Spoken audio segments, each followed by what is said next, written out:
अस्सलाम वालेकुम। All out में Naseem Rajput metro one news के तमाम नाजरीन से मुखातिब है। पाकिस्तान और एशिया कप इस वक्त जो सूरत हाल दिखाई दे रही है वो सबके सामने है। पाकिस्तान ने एक हाइब्रिड मॉडल दे दिया और इससे फ्लेक्सिबल मॉडल हो नहीं सकता। वो मुल्क के जिसमें दुनिया भर की टीमें विजिट करके गई हैं। भारत तो आता ही नहीं है पाकिस्तान, लेकिन अगर भारत को हम हटा देते हैं तो तकरीबन दुनिया की तमाम टीमें रिसेंट पास्ट में पाकिस्तान का विजिट करके गई हैं। ऑस्ट्रेलिया, न्यूजीलैंड, इंग्लैंड, ये तमाम टीमें होके गई हैं। इसके बावजूद भी भारतीय टीम को पाकिस्तान आने में तशवीश है। और जो एशिया कप की मेज़बानी अलॉट की गई थी, जे शाह साहब जो एसीसी के सरबराह हैं उन्होंने अलॉट की थी, पूरी एशियन क्रिकेट काउंसिल ने अलॉट की थी। और अब कहीं ना कहीं स्याह बादल मंडला रहे हैं, क्योंकि भारतीय क्रिकेट बोर्ड ने जब ये अंदिया दिया था कि उनकी टीम पाकिस्तान खेलने के लिए नहीं जाएगी, तो फिर कहीं ना कहीं मुख्तलिफ बातें होती रहीं। इस सिलसिले में पाकिस्तान क्रिकेट बोर्ड की मैनेजमेंट कमेटी के चेयरमैन नजम सेठी साहब ने आप हत्तुल इम्कान जो कोशिशें हो सकती थी वो इंटरनेशनल क्रिकेट काउंसिल के इजलास में हो या एसीसी के इजलास में हो, जो लास्ट बहरीन में भी हुआ था, वहाँ पे भी दीगर ममालिक तैयार दिखाई दिए थे। और जे शाह साहब शायद पैसा बहुत है भारतीय क्रिकेट बोर्ड के पास, तो वो बहुत ही लाइट लेते हैं हर चीज़ को। उनके लिए कोई चीज़ मुश्किल दिखाई नहीं देती, क्योंकि इंटरनेशनल क्रिकेट काउंसिल के लाडले हैं वो, अगर सच्चाई से देखा जाए, क्योंकि पैसा लेके आ रहे हैं। लेकिन बात अब यहां पर आ गई है कि पाकिस्तान क्रिकेट बोर्ड ने कहीं ना कहीं अब भारतीय क्रिकेट बोर्ड को भी अंदिया दे दिया है। और कल यानी पीर को बहुत इम्कानात इस बात के मौजूद हैं कि एशियन क्रिकेट काउंसिल अपना फैसला सुना देगी कि एशिया कप कि वो जो 4 मैचेस पाकिस्तान ने कहा है कि हमारे मुल्क में होंगे, बाकी हम न्यूट्रल वेन्यू पे खेलेंगे और हाइब्रिड मॉडल के तहत ही वर्ल्ड कप में भी पार्टिसिपेट करेंगे। अब उस पे एशियन क्रिकेट काउंसिल क्या कहती है। लेकिन हमें लंदन से ज्वाइन कर रहे हैं। अगर मैं पाकिस्तान क्रिकेट की तारीख की बात कर लूँ तो मुख्तलिफ चेयरमैन ने बहुत मुख्तलिफ काम किए। अगर अब्दुल हफीज़ कारदार साहब की अगर मैं बात करता हूँ तो अब्दुल हफीज़ कारदार साहब के दौर में जो है वो डिपार्टमेंटल क्रिकेट का आगाज़ हुआ। और इसके साथ साथ अगर हम देखते हैं तो पाकिस्तान सुपर लीग का सहरा जो जाता है वो नजम सेठी साहब को जाता है। और इसी दौर में जब इंटरनेशनल क्रिकेट रूट गई थी तो उसके बाद इंटरनेशनल क्रिकेट को लाने में उनका बहुत बड़ा रोल रहा।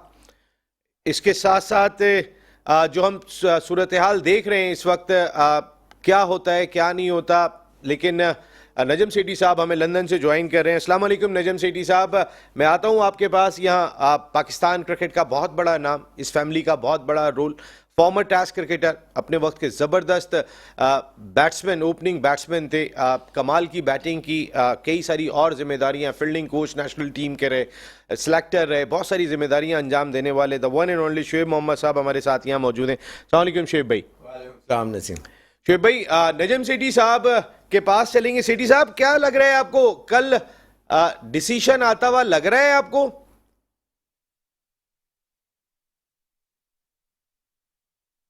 नजम सेठी साहब, आपको मेरी आवाज आ रही है? जी आ रही। जी, वालेकुम सलाम। नजम सेठी साहब, शुएब मोहम्मद साहब हमारे साथ यहाँ स्टूडियो में बैठे।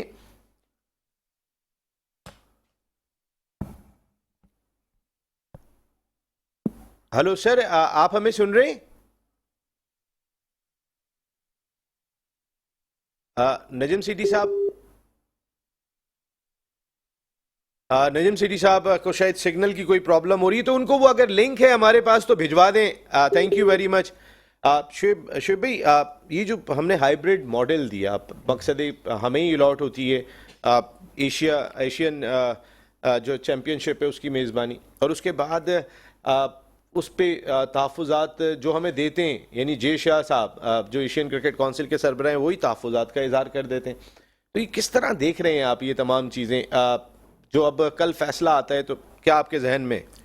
नसीम, बहुत ही अनजस्ट बात है कि एक इस तरह का टूर्नामेंट, एक पाकिस्तान ऐसी कंट्री है कि जहाँ जैसे अभी आपने सारा बता दिया कि ऑल 3 टॉप गन्स जो हैं वर्ल्ड क्रिकेट के, जो फॉरेन क्रिकेटर्स यहाँ के लिहाज से कहलाए जाते हैं, वो सब आके खेल के गए and that been very happy. Shoaib भाई, मैं एक सेकेंड आता हूँ, नजम सेठी साहब ने हमें ज्वाइन कर लिया। अस्सलाम वालेकुम नजम सेठी साहब।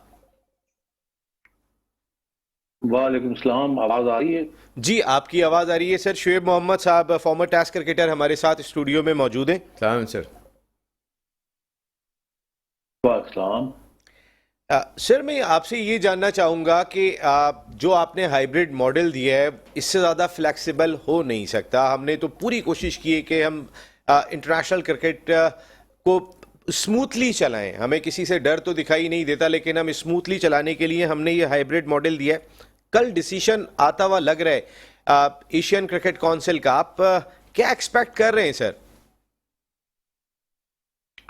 नसीम, ऐसे है कि अब 2-3 मीटिंग्स हो चुकी हैं इस मौजू पे, और अब फैसला करना है जय शाह ने और उनके एक दो साथियों ने कि क्या जो मेरी प्रपोजल है वो उनको एक्सेप्टेबल है या नहीं।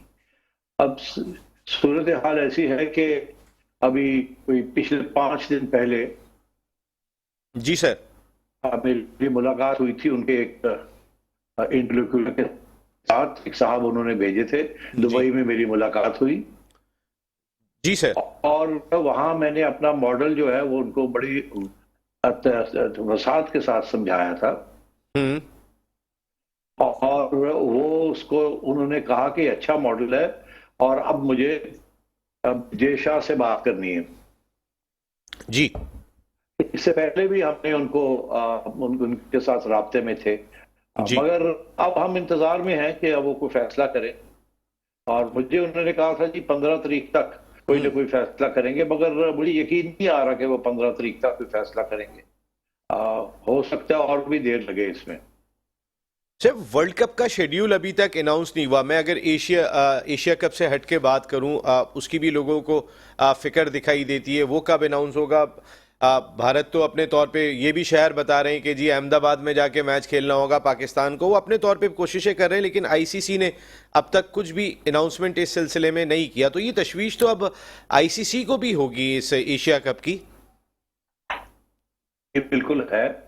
उसकी वजह यह है कि मैंने ये पैगाम अपना आईसीसी तक पहुंचा दिया है डायरेक्टली कि हाइब्रिड मॉडल जो है उस एशिया कप में चलाना पड़ेगा, उसके बगैर मुश्किल हो जाएगा पाकिस्तान के लिए।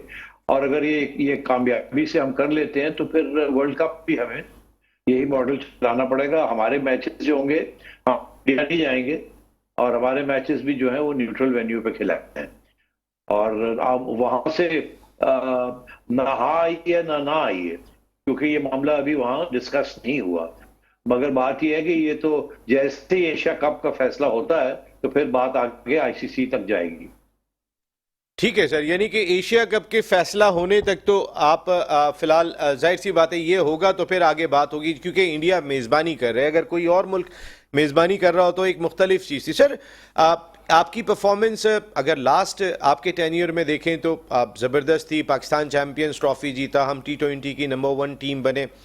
फिर इंटरनेशनल टीम्स की आमद आपका एक बहुत बड़ा आपको सहरा जाता है, जो आपने डिसीजन लिया था उस वक्त पीएसएल के फाइनल की सूरत में। देन टीम्स आना शुरू हो गई। आज पाकिस्तान में टीमों को कोई मुश्किल नहीं है। फिर आपका पाकिस्तान सुपर लीग, जो आपके एफर्ट्स हैं वो सब हमने देखे। लेकिन लास्ट टाइम जब आपने जिम्मेदारी संभाली थी उस वक्त बिग 3 का इशू था, और ऐसा लग रहा था कि पाकिस्तान आइसोलेट हो जाएगा। कि एक वक्त में कई ममालिक पाकिस्तान के साथ खड़े थे, वो आहिस्ता आहिस्ता छोड़ के चले गए थे। और इस दफ़ा आपके सामने एशिया कप का मामला है। तो सर ये कोइंसिडेंस है कि हर दफ़ा जब आप जिम्मेदारी संभालते कोई ना कोई इंडिया का इशू, और सीरियस इशू जो पूरी कौम देख रही होती है, वो सामने होता है?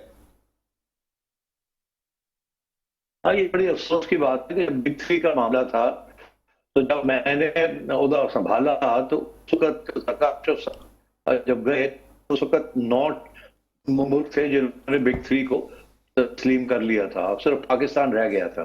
और जब मैं गया वहां तो फिर मैंने भी उनसे यही कहा कि ये बिग 3 हमें एक्सेप्टेबल नहीं है, और हमें ये बताएं कि हमारे साथ क्या ताउन हो सकता है। तो उस वक्त फिर श्रीनिवासन साहब थे, आईसीसी के चेयरमैन, और बीसीसीआई में भी वो ओहदा रखते थे। तो उन्होंने फिर हमें ये कहा आप हमारे साथ साइन करें, 10 के 10 सेंसस हो जाए, और हम इंडिया वाले आपके साथ अगले साल 10 मौका मैच खेल लेंगे जो कि आप होस्ट करेंगे। क्योंकि मेरा ये मौका था कि इंडिया ने 2 दफा हम इंडिया गए हैं और इंडिया ने वापस पाकिस्तान नहीं आया, और अब तो लिखत बगैर काम नहीं चलेगा। तो फिर पूरा एक कॉन्ट्रैक्ट लिख गए। अनफॉर्चुनेटली जब वो वक्त आया खेलने का अगले साल, तो ये बीसीसीआई बैक कर गई। और जाहिर है पाकिस्तान के अंदर एक गुस्से की लहर उस वक्त चली थी। अब मैंने यही कहा, मैंने कहा यार ये लिखत पढ़त आप लोग जो करते हैं तो आप उसके ऊपर करते ही नहीं है। तो अब सीधी सी बात है, आप जो प्रैक्टिस करेंगे वही हम प्रैक्टिस करेंगे।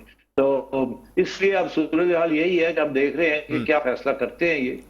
अगर इन्होंने ये फैसला किया कि नहीं हम सारे के सारे मैचेस ही न्यूट्रल वेन्यू पे खेलेंगे, तो फिर हम नहीं खेलेंगे और हमारे बगैर एशिया कप कैसे खेलेंगे।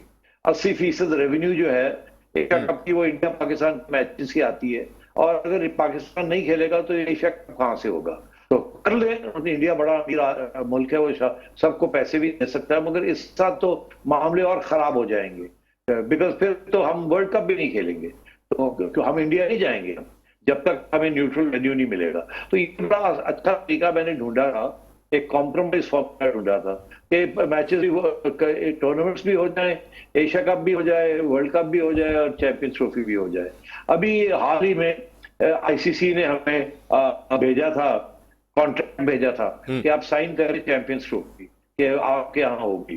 तो हमने कहा यार इसमें ऐसी ऐसी चीजें आपने लिखी है, तो ये कुछ ऐसी चीजें जो हमें मंजूर नहीं है और हम इसको तब्दील करना चाहेंगे। अगर हमारी हुकूमत हमें रोकती है तो फिर हम नहीं जाएंगे वर्ल्ड कप खेलने। और चैंपियंस ट्रॉफी में भी अगर इंडिया नहीं आता तो हमें बताए फिर हम क्या करेंगे। आप क्या हमसे तो सारी चैंपियंस ट्रॉफी छीन लेंगे? तो ये इसको वजाहत करें, नहीं तो इसके बगैर हम कैसे कॉन्ट्रैक्ट आपके साथ साइन करेंगे। तो इस वक्त आईसीसी के साथ भी मामले चल रहे हैं और इंडिया के साथ भी, बीसीसीआई के साथ भी मामले चल रहे हैं। सर, जो लास्ट एमओयू साइन हुआ था उसकी भी उन्होंने पासदारी नहीं की थी, और अनुराग ठाकुर से मेरी खुद भी बात हुई थी, हमारे जब मैं लास्ट चैनल में था वहाँ पे उनका इंटरव्यू किया था। वो उस वक्त भी कह रहे थे हम न्यूट्रल वेन्यू पे नहीं खेलेंगे, आप इंडिया में आके खेल लें। वो हमेशा यही बात करते हैं। अगर फाइनेंशियल मॉडल भी देखते हैं सर आईसीसी का, तो $600 मिलियन में से $213 मिलियन तो सर $31 मिलियन तो इंडिया ले जाता है। अगर 41.33 इंग्लैंड लेके जा रहा है, 37.53 ऑस्ट्रेलिया लेके जा रहा है और हमें 34.51 मिल रहा है।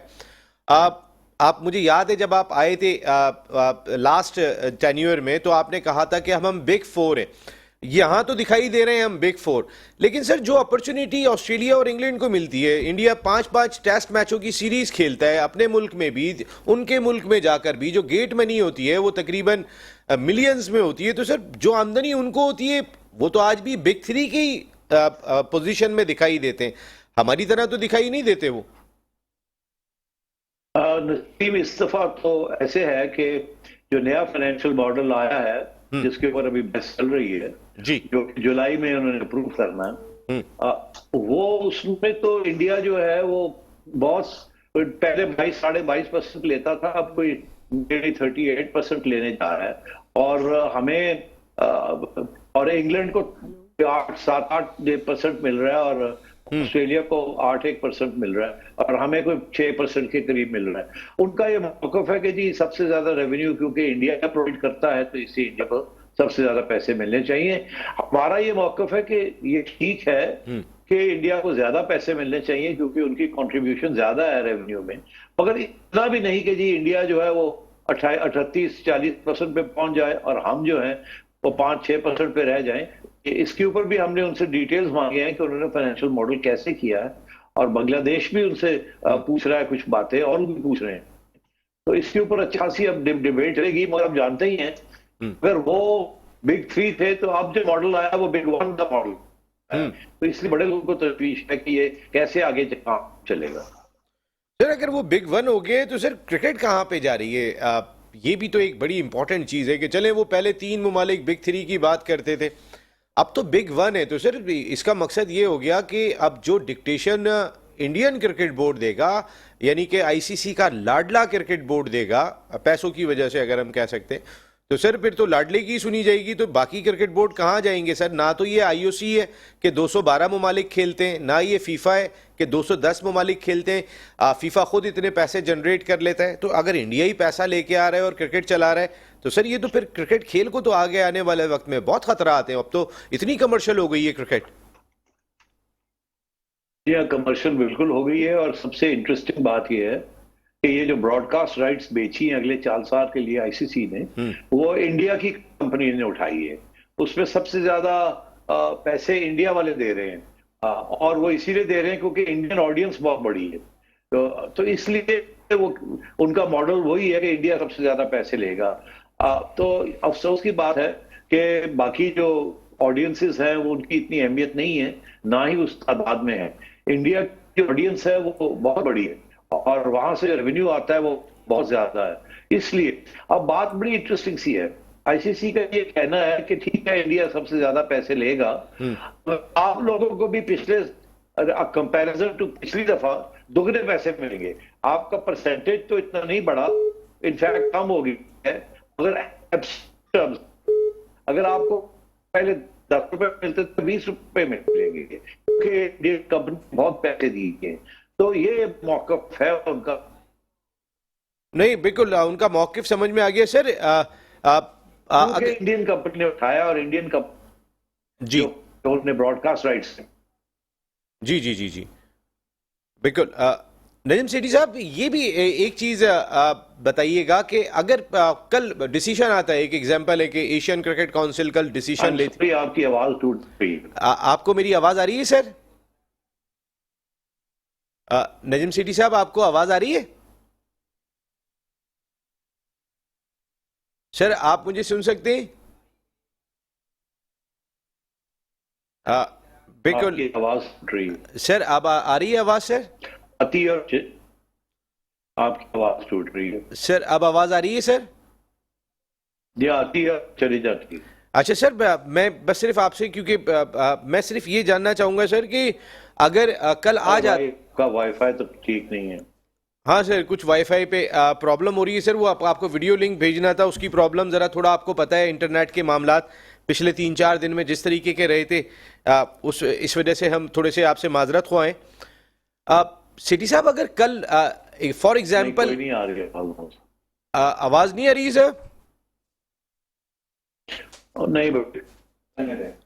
अच्छा sir, Babar Azam world cup के लिए कप्तान है?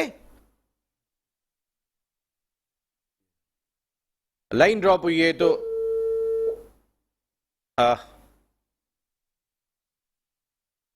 बिल्कुल शुभ भाई, जिस तरह की फ्लेक्सिबल सिटी साहब की अप्रोच रही है, और बड़ी खुद भी बहुत जहां दीदा शख्सियत है, बड़ी टेक्निकल बातचीत करते हैं, बहुत अंदाज से लेके चलते हैं तमाम मामलात को, तो इससे फ्लेक्सिबल मॉडल तो हो नहीं सकता। हम अपनी मेज़बानी छोड़ के 4 मैच सिर्फ एक, इसको इस तरह कह सकते हैं कि हमारी इज्जत भी रह जाए और आप जो चाहते हैं वो भी हो जाए। तो ये तो इस तरह का मॉडल फिर भी अगर कबूल नहीं करता बीसीसीआई बहादुर, तो फिर क्या करेंगे?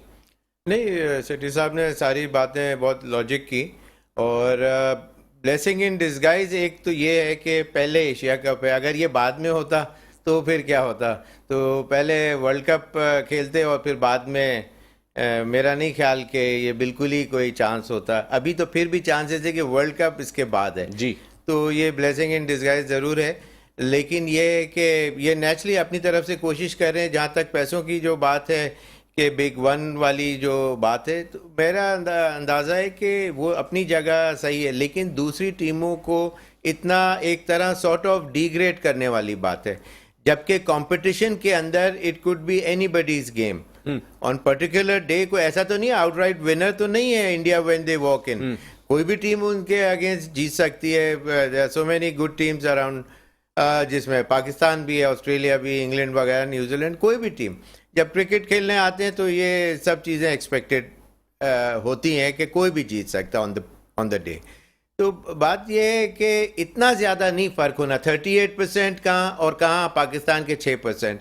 इस तरह दूसरी टीमों के जो बोर्ड्स हैं उनको भी मेरे ख्याल से कंबाइंड एफर्ट के साथ ये चीज़ ज़रूर करनी चाहिए कि चले, अगर for what ever the reason वो जो ज़्यादा, अगर उनका वॉल्यूम ज़्यादा है, ज़्यादा टर्नओवर भी है, तमाम चीज़ें ऑल सेड एंड डन, बात तो यही है कि इतना फिर सर्टेन बिट ऑफ परसेंटेज अगर एनहांस करने के लिए कि जी ठीक है यहाँ से ज़्यादा आ रहे हैं, एक तरह से सॉर्ट ऑफ स्लैब सिस्टम हो कि उसके अंदर दूसरी टीमों का इतना ज़्यादा ना फर्क हो कि जैसे फर्स्ट 2 टीम्स जो अराउंड द वर्ल्ड है, या चलो लेट्स से नंबर 1 को इस तरह दिया जाए और रेस्ट ऑफ द लेटर 3 उनका उसके करीब हो, और फिर लास्ट 2 या 3 जो भी टीम जितनी बचती हैं उनका एक सर्टेन, तो तीसरा स्लैब सिस्टम हो और जो कि इतना ज़्यादा फर्क ना हो। कहने के लिए ज़रूर फर्क होना चाहिए कि ठीक है जी, वहाँ से पैसे आ रहे हैं, नंबर 1 को सबसे ज़्यादा आप बने नंबर 1, या व्यूअरशिप आप अपनी इतनी अच्छी टीम करें कि आपके लिए 5-5 टेस्ट लोग बोलें कि जी आप हमारे यहाँ के 5 टेस्ट खेलें, या तो टीम इतनी अच्छी करें। जब नहीं है तो फिर कम से कम इस तरह का कोई इनको पेश करना चाहिए कॉन्सेप्ट या आइडिया कि जिससे ज़्यादा दूसरी टीमों को इतना ज़्यादा डेफिसिट नहीं होना चाहिए अमंग द परसेंटेज। बिल्कुल बिल्कुल सही बात है, इतना बड़ा फर्क नहीं होना चाहिए। और हम जो बात कर रहे हैं कि आईसीसी और बीसीसीआई, ऐसा लगता है कि एक ही है। अगर इंडिया पैसा लेकर आता है तो ये पैसा खेल को कहाँ लेकर जा रहा है, ये भी एक सवाल दिखाई देता है कि पैसे के दम पे अगर क्रिकेट चलेगी तो खेल कहाँ रह जाएगा, टेक्निक कहाँ रह जाएगी, खेल की खूबसूरती कहाँ रह जाएगी। एक ब्रेक ले रहा हूँ, ब्रेक के बाद आते हैं तो लेफ्टिनेंट जनरल तौकीर ज़िया साहब भी हमें ज्वाइन करेंगे आप ब्रेक के बाद। जी, ऑल आउट में एक मरतबा फिर आपको खुशामदीद कहते हैं। आप इम्कानात यही हैं कि एशियन क्रिकेट काउंसिल का जवाब कल तक आ जाएगा। पाकिस्तान क्रिकेट बोर्ड ने जो हाइब्रिड मॉडल दिया है उसके ऊपर क्या करते हैं। अब नजम सेठी साहब शो का हिस्सा थे, उन्होंने सूरत हाल बता दी कि हाइब्रिड मॉडल अगर मंजूर नहीं होता तो पाकिस्तान एशिया कप नहीं खेलेगा, अगर मुकम्मल एशिया कप किसी न्यूट्रल वेन्यू पे रखा जाता है। और अगर हाइब्रिड मॉडल मंजूर भी हो जाता है तो अगर इंडिया किसी ऑफशोर वेन्यू पे मैचेस खेलता है, न्यूट्रल वेन्यू पे खेलता है, तो पाकिस्तान भी इसी साल इंडिया में होने वाले वर्ल्ड कप के अपने मैचेस न्यूट्रल वेन्यू पे खेलेगा। शुएब मोहम्मद साहब हमारे साथ यहाँ गुफ्तगू के लिए मौजूद हैं। शुएब भाई, खबर ये भी आई है ज़रा थोड़ी क्रिकेटिंग पॉइंट ऑफ व्यू, मैं आता हूँ ज़रा एक हमें आगा नवीद हाशिम रिजवी साहब ने ज्वाइन किया है, एक कसूर की बहुत ही इंपॉर्टेंट शख्सियत है, सियासी हैं, समाजी हैं, स्पोर्ट्स में एक बहुत बड़ा रोल प्ले करते हैं। आगा साहब अस्सलाम वालेकुम। वालेकुम अस्सलाम। आगा साहब, ये जो पाकिस्तान क्रिकेट बोर्ड ने जो हाइब्रिड मॉडल दिया है इंडिया को, मेरे ख्याल है इससे ज़्यादा फ्लेक्सिबल हो नहीं सकता। इंडिया पैसे की वजह से क्रिकेट को कहाँ लेके जा रहा है ये? बासमती से जो इंडियन डोमिनेंस है specially in the field of cricket, उसे हम डिनाई नहीं कर सकते, but under the circumstances I think this was the best proposal that we could give, and because somewhat it's देखना ये है कि अंडर द सर्कमस्टांसेस इससे बेहतर और कुछ सूरत नहीं थी, and I think it is an excellent proposal which we have given. अगर मिसाल के तौर पे नहीं माना जाता ये प्रपोजल, इंडिया इसको भी रिफ्यूज कर देता है, तो नजम सेठी साहब या पाकिस्तान क्रिकेट बोर्ड का स्टैंस बिल्कुल क्लियर है कि हम एशिया कप नहीं खेलेंगे, और फिर इंडिया पाकिस्तान मैच से जितना रेवेन्यू इकट्ठा होता है, आप समझते हैं कि इंडिया इस पे सर्वाइव कर लेगा? साहब फिर तो वही सूरत है, हम तो डूबे हैं, सदन उनको भी ले डूबेंगे, लेकिन एक बार अब ये the ball is in India sport, अगर if sense prevails, if sanity prevails, तो वो positive response देंगे, और अगर नहीं देते तो then the responsibility lies with them. Of course, loss तो होगा, not only financial loss, बल्कि cricket lovers के लिए बहुत बड़ा नुकसान है, लेकिन I think उसमें there is something which is beyond our control. We have done our best. Now India needs to respond positively. बिल्कुल। आगा साहब आप टेलीफोन लाइन पे रहिएगा। इस वक्त हमें ज्वाइन किया है लाहौर से पाकिस्तान क्रिकेट बोर्ड के साबिक chairman lieutenant general retired Tauqeer Zia साहब ने, क्योंकि जो उनका रोल रहा था पाकिस्तान में, जो अकेडमीज़ का जाल बिछाया गया टैलेंट निकालने के लिए, चप्पे चप्पे में मुल्क के ग्राउंड्स बने थे, बड़ा क्रेडिट जाता है जनरल साहब को। अस्सलाम वालेकुम जनरल साहब। वालेकुम अस्सलाम, कैसे हो नसीम? मैं बिल्कुल ठीक हूँ। शुएब मोहम्मद साहब तशरीफ रखते हैं स्टूडियो में हमारे साथ, मेरा सलाम कहिएगा उसको। वालेकुम सलाम। जनरल साहब, ये जो hybrid model Pakistan cricket board ने दिया है कि किसी तरीके से क्रिकेट को बचाया जाए, हर हाल में जो है वो 10 ही ममालिक खेलते हैं, तो इस मॉडल को कैसा देख रहे हैं और क्या आप एक्सपेक्ट कर रहे हैं इंडिया बहादुर से? देखो, इस हाइब्रिड मॉडल में जो मुझे मालूम है कि वो 4 मैचेस पाकिस्तान में करवाना चाहते हैं, बाकी बाहर करवाना चाहते हैं, ऐसा ही है ना? जी बिल्कुल। बात कहने की है कि आजकल के पिछले 4-5 दिनों के हालात देख लो, और इंडिया पहले भी रिफ्यूज कर रहा था आने के लिए। इन हालात में तो कोई भी मुल्क आपके मुल्क में नहीं आएगा। हाँ, बांग्लादेश आ जाए, अफगानिस्तान आ जाए, उन्होंने आपको सपोर्ट भी किया है। मेरे ख्याल में मैं तो तजवीज़ यही दूंगा, ठीक है नजम सेठी अपनी कोशिश करते रहे, लेकिन अगर सारे का सारा टूर्नामेंट जो एशिया कप है अगर किसी न्यूट्रल वेन्यू पे चले जाएं, अगर इंडिया मान रहा है, तो मेरा ख्याल वो उसमें आपको कम से कम को थोड़ा बहुत रेवेन्यू जनरेशन जो है ना वो हो जाएगी। लेकिन इन हालात में तो मुझे लगता नहीं है कि इंडिया खेलने के लिए तैयार होगा।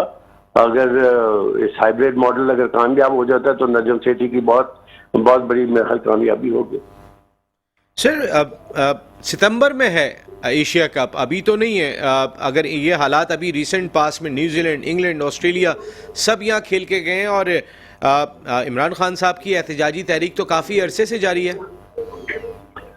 देखो नसीम, उसकी बात नहीं है, बात यह है कि जो भी आपने फैसला करना है वो अब लेना है ना, मतलब मई का आ गया है, जून में फैसला लेना है, क्योंकि बहुत सारी प्रिपरेशन भी करनी पड़ती है।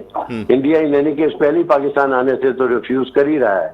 दूसरा ये है कि आपके इलेक्शंस तो अभी मई में नहीं है, अगर वो अक्टूबर में है तो फिर भी आपकी ये तो इनकी आपस में लड़ाइयाँ तो चलती ही रहेंगी, तो मुल्क की पॉलिटिकल सिचुएशन तो डिस्टेबलाइज ही रहेगी। अगर ये डिस्टेबलाइज रहती है तो फिर मेरा मतलब कोई भी मुल्क आपके मुल्क में आने के लिए तैयार नहीं होगा।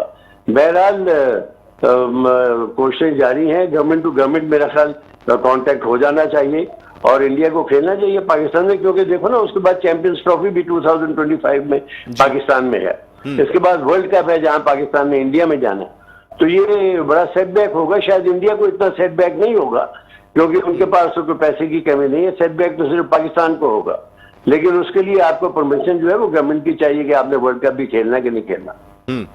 बिल्कुल सही बात है। शेर मोहम्मद साहब, यही आपसे भी सवाल है, अभी जनरल साहब ने भी यही बात की। आप ये जो टेलीविजन कॉन्ट्रैक्ट होते हैं वो गेट मनी से कहीं ज़्यादा होते हैं और उस कॉन्ट्रैक्ट के अंदर कहीं ना कहीं ये शक होती है पाकिस्तान और इंडिया का मैच सारी दुनिया में सबसे इंपॉर्टेंट माना जाता है। एशिया कप की अगर मैं स्पेसिफिक बात कर लेता हूँ, मैं वर्ल्ड कप की बात नहीं करता, तो फिर इंडिया पाकिस्तान मैच की तो बहुत वैल्यू है और अगर 2 से 3 मैचेस हो सकते हैं। अगर ये पाकिस्तान बैकआउट कर जाता है, जो नजम सेठी साहब ने कहा कि अगर हमारा हाइब्रिड मॉडल नहीं माना तो हम बैकआउट कर जाएंगे, हम नहीं खेलेंगे, तो इसका कहीं ना कहीं प्रेशर बीसीसीआई पे, एशियन क्रिकेट काउंसिल पे तो होगा कि ज़ाहिर जिससे कॉन्ट्रैक्ट हुआ है वो तो सोच रहा होगा। मेरे ख्याल से जनरल साहब ने बहुत लॉजिक बात की और एक डायरेक्शन भी देने की कोशिश की है, और विच वाज कि इस वक्त जो कंडीशन है, अनस्टेबिलिटी जो देखी जा रही है, सेंस की जा रही है around the world, not only in Pakistan but around the world, और इंडिया भी वो सेंस कर रहा है। तो इस वक्त बहुत अच्छा जनरल साहब ने ये बात की कि इस वक्त ऐसा एक जवाब दें कि ड्यू टू एक कंडीशन रख दी जाए कि अगर अपनी बात के ऊपर मतलब बिल्कुल ही अटक जाना, तो उससे ये कि 5 सीरीज के जो पैसे हैं और 1 सीरीज इंडिया की, उसके पैसे बराबर होते हैं।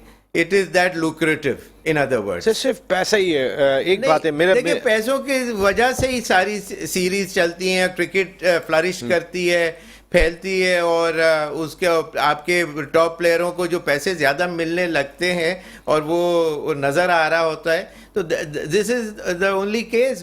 वो प्रोवाइड कर सकता है ना एक बोर्ड, क्रिकेट बोर्ड, उनको कितने हैंडसम अमाउंट में से उनको तोल रहा होता है। तो ये तो that's the name of the game basically. बिल्कुल सही बात है। आगा साहब, आप जरा ये भी बताइएगा कि अगर पाकिस्तान, बड़ी मुश्किल से हमने इंटरनेशनल क्रिकेट बहाल की है और सिर्फ अंदरूनी मामला तो कई ममालिक के अंदर होते हैं, जनरल साहब की सजेशन बहुत अच्छी है कि ये टाइम है, लेकिन अब आप डिसीजन ले चुके हैं, लेकिन अगर हम इस वक्त अगर अपने मुल्क से कहते हैं कि ठीक है बाहर जाके खेल लेते हैं, तो क्या इसका असर जो अब टीमें आना शुरू हुई हैं उस पर तो नहीं पड़ेगा?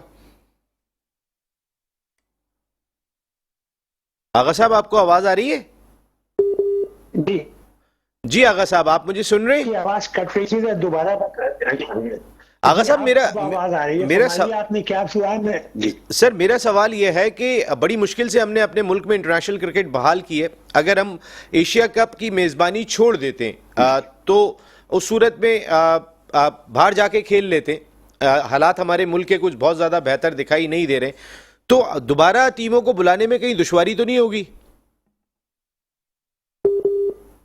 मेरे ख्याल है आपको प्रॉब्लम। जनरल साहब, यही आपसे सवाल है मेरा कि अगर जो है वो बड़ी मुश्किल से हम लेकर आए इंटरनेशनल टीमों को दोबारा श्रीलंका के वाक़े के बाद, अगर हम चले जाते हैं, इंडिया सिक्योरिटी का बहाना बनाता है, तो आने वाले वक्त में बाकी टीमें तो बहाना नहीं बनाएंगी। वो आप ठीक कह रहे हो, लेकिन देखो जब ये आपका PSL हो रहा था, जब ये लोग आए हैं यहाँ न्यूजीलैंड आके बाद में मैचेस खेल के, उस वक्त आपके हालात बहुत अच्छे थे, लेकिन ये हालात एकदम टर्न किए हैं और इंडिया ने तो खैर बहाना बनाना ही था ना आने का, चाहे ये हालात होते या ना होते, उनको तकलीफ है मेरा ख्याल पाकिस्तान के साथ खेलने के लिए। बहरहाल फर्क तो बिल्कुल पड़ेगा। पाकिस्तान ये शायद डिसीजन क्रिकेट बोर्ड ना ले पाए कि उन्होंने वर्ल्ड कप में जाना है या नहीं जाना, वो डिसीजन तो गवर्नमेंट का होगा कि वो अगर कहेंगे इनको जाने के लिए, लेकिन इनकी भी तो सिक्योरिटी का मसला होगा ना, मुसल पाकिस्तान की सिक्योरिटी का मसला होगा इंडिया के अंदर, तो कोई ना कोई मेरे ख्याल में ICC should also step into it. ICC बिल्कुल खामोश बैठा हुआ है, ICC क्रिकेट को डिस्ट्रॉय किए जा रहा है कि वो इंडिया के स्पोर्ट में सब कुछ भूल गया हुआ है। आई थिंक वो उसको भी अंदर आना चाहिए और कुछ कहना चाहिए कि क्या करना। बिल्कुल आना चाहिए सर। बस प्रोग्राम का टाइम खत्म हो रहा है, जरा एक छोटा सा जवाब आप तीनों से मैं ले लूं सर। वर्ल्ड कप इस साल है, जानेंगे नहीं जाएंगे, एशिया कप में क्या होगा ये तो आने वाला वक्त बताएगा। कैप्टन बाबर आजम की अभी ऑफिशियल अनाउंसमेंट नहीं हुई है, आपके ख्याल में बाबर को कप्तान होना चाहिए? देखो बाबर की जितने साल भी वो कप्तान रहा है उसकी परफॉर्मेंस में तो कोई मसला नहीं है। वो अलग बात है कि तीनों फॉर्मेट में कप्तान रहने के लिए उसके ऊपर बहुत प्रेशर रहता है, और अगर आप इसको 2 फॉर्मेट में रख लें और एक फॉर्मेट किसी और को दे दें तो शायद इसके ऊपर से वो प्रेशर हट जाए। बहरहाल ये मेरा ख्याल क्रिकेट बोर्ड और कप्तान जो है बाबर आजम, इनकी आपस में सलाह मशवरे से या बाकी जो इनके सिलेक्टर्स है इनके सलाह मशवरे से ही हो सकता है। इनकी एक मैनेजमेंट कमेटी है, ये आपस में फैसला करे कि क्या करना है। मेरे ख्याल में तो कोई ऐसा मसला नहीं है, लेकिन अगर एक फॉर्मेट में आप किसी और को कप्तान बना दें, लेकिन उसको फिर अभी नायब कप्तान आपको अभी बनाना पड़ेगा ताकि उसका थोड़ा सा एक्सपीरियंस हो जाए। Thank you very much lieutenant general retired Tauqeer Zia Sahab, आप ऑल आउट का हिस्सा बने, बहुत बहुत शुक्रिया। शुएब भाई, यही आपसे सवाल है बाबर आजम कैप्टन। बात ये नसीब के अगर चेंज करना था तो कुछ अरसा, जो कुछ साल पहले, 1.5 साल पहले चेंज करते, ताकि जो एक्सपीरियंस ज्यादा मिलता, कॉम्बिनेशन ज्यादा बनता, और दैट वाज द टाइम। अब इतना अरसा उसको कैप्टन होना चाहिए, अब होना चाहिए। Thank you very much Shoaib Mohammad साहब। मैं माजरत चाहता हूं, आपको आज बहुत ज्यादा टाइम नहीं मिल सका, थोड़ी सी कुछ प्रॉब्लम्स रही। And thank you very much Agha Naveed Hashim Rizvi Sahab, wish you a very good luck, जबरदस्त किस्म का आप काम कर रहे हैं कसूर में। Thank you very much Najam Sethi साहब एंड जनरल तौकीर जिया साहब। या नसीम राजपूत अपनी पूरी प्रोडक्शन टीम के साथ चाहता है इजाजत, इस उम्मीद के साथ कि हमारा हाइब्रिड मॉडल मंजूर होना चाहिए, ये हमारी अपनी डिग्निटी के लिए भी ज़रूरी दिखाई देता है। आइंदा हफ्ते फिर मुलाकात होगी, टिल देन अल्लाह निगहबान।